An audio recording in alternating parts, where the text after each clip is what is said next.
Hi అండి. ఇక్కడ వచ్చేసి అయితే ఈ రోజు అయితే టమాటా రైస్ అయితే చేశానండి.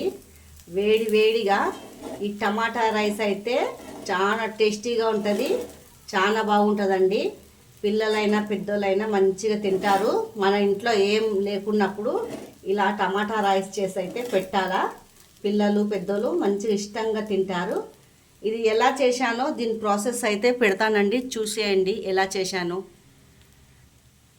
ఇక్కడ వచ్చేసి అయితే ప్యాన్లో అయితే నూనె వేసుకున్నాను. దీంట్లో కొద్దిగా జీలకర్ర ఆవాలు అయితే వేసుకుంటున్నాను. తర్వాత ఆనియన్,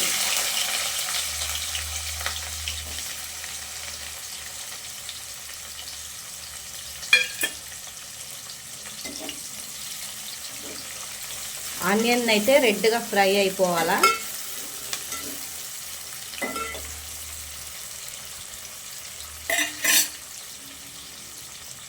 ఇలా చీరి పెట్టుకున్న 4-5 పచ్చిమిర్చి కూడా వేసుకోవాలండి.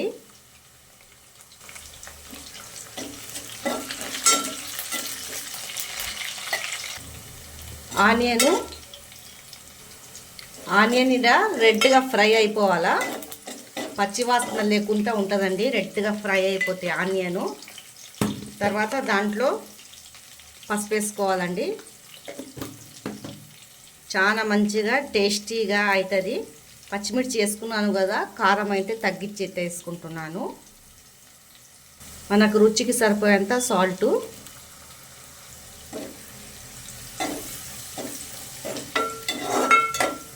ఇది బ్యాచిలర్ అయినా ఈజీగా చేసుకోవచ్చు అండి. టమాటా రైసు చాలా బాగుంటుంది.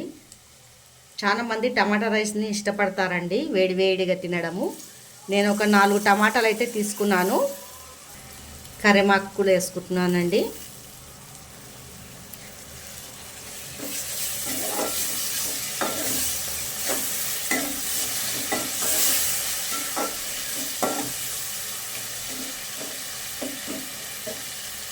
టమాటా అయితే మెత్తగా అయిపోవాలా.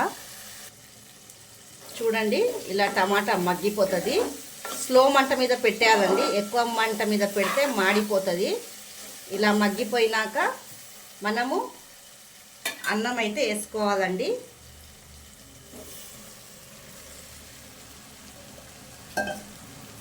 వేసి బాగా కలపెట్టేయాలి.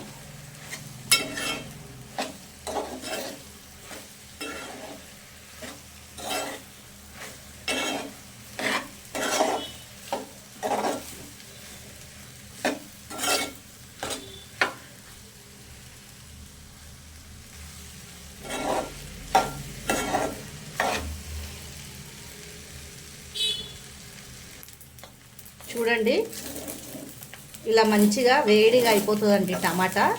అన్నము టమాటాలు వేసి ఇట్లా వేడిలాగా చేసేయాలి. అన్నము బిజీగా అయిపోతుందండి. 10 నిమిషాలల్లో పిల్లలైనా పెద్దోళ్ళైనా బాగా తింటారు. పైనుంచి అయితే కొత్తిమీర వేసుకొని సర్వ్ చేసుకోవాలా.